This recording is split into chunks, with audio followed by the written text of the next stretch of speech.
Здравствуйте, уважаемые абитуриенты. Меня зовут Юсупова Юлия Рустемовна, я являюсь заведующим кафедрой межкультурной коммуникации и перевода и хочу вам представить сегодня программу магистерского обучения «Теория и практика переводческой деятельности». Эта программа в первую очередь очная, что хочется сказать. Учимся мы 2 года. И, собственно говоря, достаточно большое у нас количество бюджетных мест. Значит, конечно, это не значит, что вы, если не пройдете на бюджет, не поступите, не будете учиться на нашей программе. Есть возможность обучения и не бюджетно. И примерная стоимость обучения сейчас у вас представлена на слайде. Вы видите, это цены прошлого года, стоимость обучения. Это примерно, на что вы можете ориентироваться. Но обучение в очной магистратуре не означает, что вы не сможете совмещать ее с трудовой деятельностью. Многие из вас наверняка устроились на работу уже после окончания бакалаврской программы, или вы уже работаете какое-то количество лет. Поэтому график обучения на очной форме в магистерских программах выстраивается таким образом, чтобы вы могли работать в конце рабочего дня. Поэтому все это возможно. Если же по каким-то причинам вы еще не можете посещать какие-то занятия, работая по специальности, сопряженной с процессом, который вы учите, который вы изучаете, то вполне можно оформить и индивидуальный график обучения, то есть мы можем подойти очень гибко к этому вопросу. Чтобы поступить, соответственно, на нашу программу, вам нужно пройти вступительные испытания. Вступительные испытания – это одно, комплексный экзамен по направленности. Собственно говоря, это экзамен по английскому языку. Это экзамен в форме тестирования. Чтобы поступить на любую из форм обучения, бюджетную или небюджетную, нужно набрать не менее 50 баллов. Обратите внимание, что сроки подачи документов, которые представлены в правом нижнем углу, выделены желтым цветом, зависят от того, на какую форму обучения вы подаете документы. Значит, начало подачи документов на любую форму обучения с 20 июня начинается, а заканчивается по-разному. Если вы поступаете только на бюджетную форму обучения, то последний срок подачи документов – это 6 августа. Если вы не успели подать на бюджетную форму обучения, у вас все еще есть шанс пройти на небюджетную форму, и это последний срок 12 августа. Что из себя представляет наша программа? Ну, программа достаточно практикоориентирована. Она в первую очередь, конечно, нацелена на обучение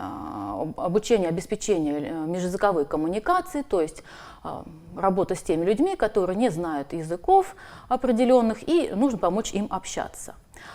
Вся программа основана на 2 стандартах обучения, процесс выстраивается. Это в первую очередь федеральный государственный образовательный стандарт лингвистика. И второй стандарт – это уже профессиональный стандарт, называется он специалист по переводу. Он вступил в силу в сентябре 2021 года, соответственно.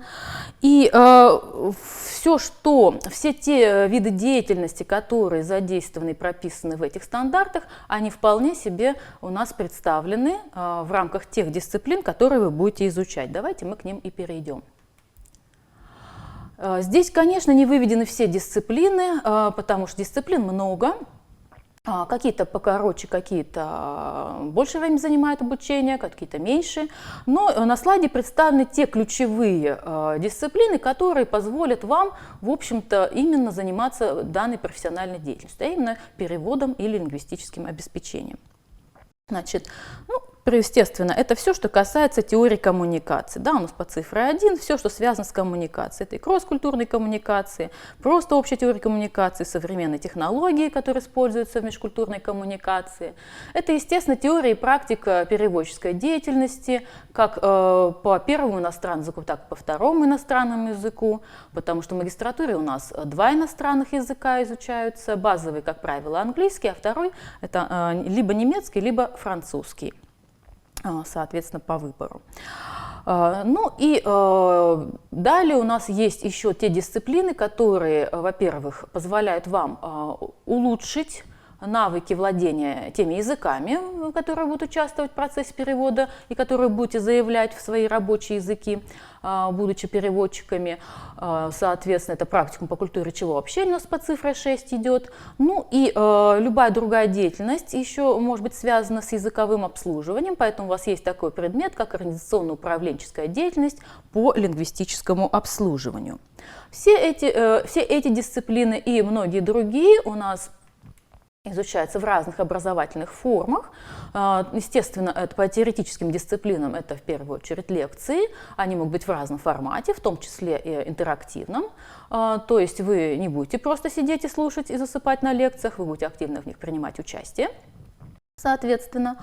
Далее, по теоретическим же дисциплинам имеются семинары, где вы можете уже проявить свою какую-то творческую жилку, показать, как вы умеете работать в плане научного поиска, как проводить какие-то исследования и готовиться, собственно говоря, к своему заключительному этапу по лингвистике. Ну и, естественно, языковые занятия и занятия по переводу проводятся в форме лабораторных, так как язык требует практики. Язык, как вы понимаете, это не теория, язык практиковать надо вживую.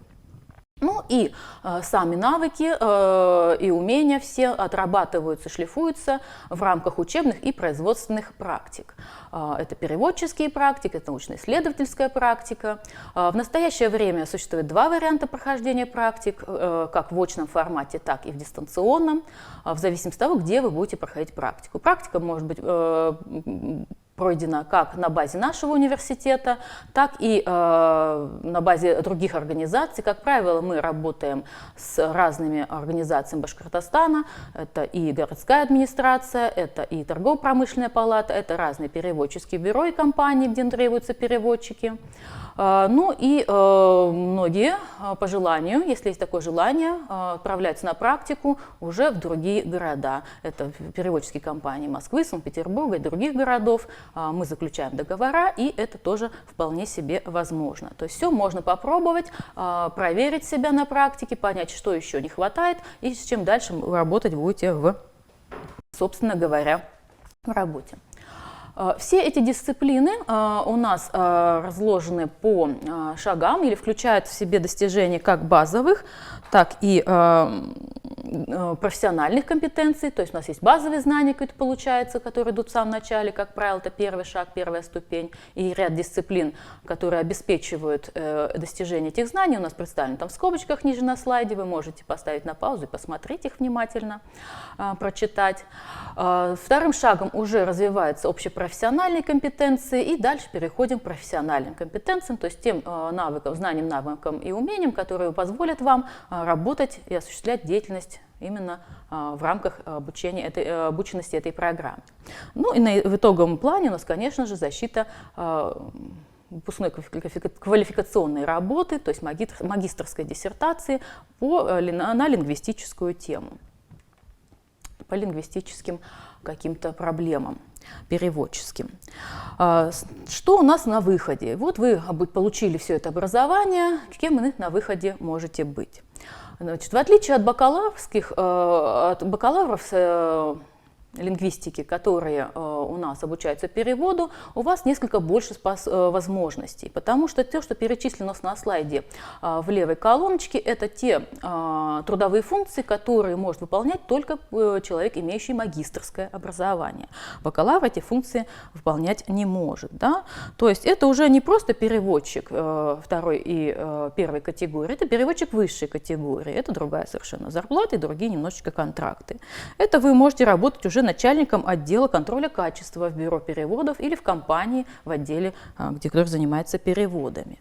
Соответственно, это работа над переводческими исследованиями, разного плана, то есть вы можете работать и в научно-исследовательских центрах и разрабатывать какие-то проблемы, которые связаны с переводом или с лингвистикой. Вы можете пойти в любом из этих направлений. Ну, не знаю, может быть, некоторые работают над развитием искусственного интеллекта и разработкой и обучением искусственного интеллекта, например, разного рода переводческим трансформациям, что тоже интересно. Ну и, соответственно, поскольку достаточно широкие возможности, то и с правой колоночки вы видите список организаций, в которых вполне вы можете работать. Это любые организации, как государственные, так и частные, в которых осуществляется переводческая деятельность любого уровня, республиканского, российского, международного. Это вы можете работать и в научно-исследовательских институтах, научно-исследовательских центрах, и во всех тех сферах, где требуется помощь человека, владеющего иностранными языками и умеющего осуществлять межязыковую коммуникацию. Соответственно, чтобы все это получить, все эти возможности, необходимо в первую очередь сначала подать документы. Какие документы вам нужны? В первую очередь это паспорт, ваш СНИЛС и документ об образовании, то есть диплом того образования, которое у вас уже имеется. Безусловно, это должно быть высшее образование, бакалаврское, или это может быть специалитет.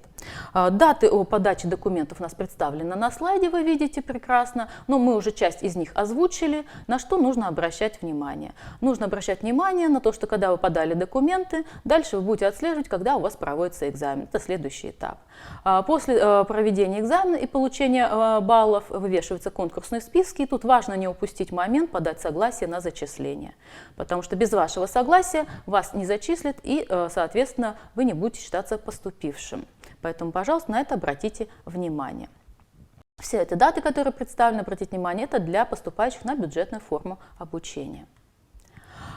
Все основные моменты, которые не были мной сейчас озвучены или вызвали у вас вопросы, вы вполне можете найти на сайте нашего университета. У вас, видите, несколько разделов. Можно перейти на общий сайт, можно сразу перейти на подраздел магистратуры. Все ссылочки у вас здесь есть. Телефон приемной комиссии тоже указан внизу. Вся информация обновляется, и каждый раз она более актуальная, особенно если вы хотите стоимость узнать обучения. Все вы можете там как раз и найти. На этом позвольте мне закончить. Спасибо вам большое за внимание. Мы очень ждем вас, мы очень любим работать с магистрами и всегда рады, когда наши выпускники потом работают на интересных сферах и радуют нас своими высокими достижениями. Таких у нас очень много. Приглашаем и вас присоединиться в число этих выпускников. Спасибо.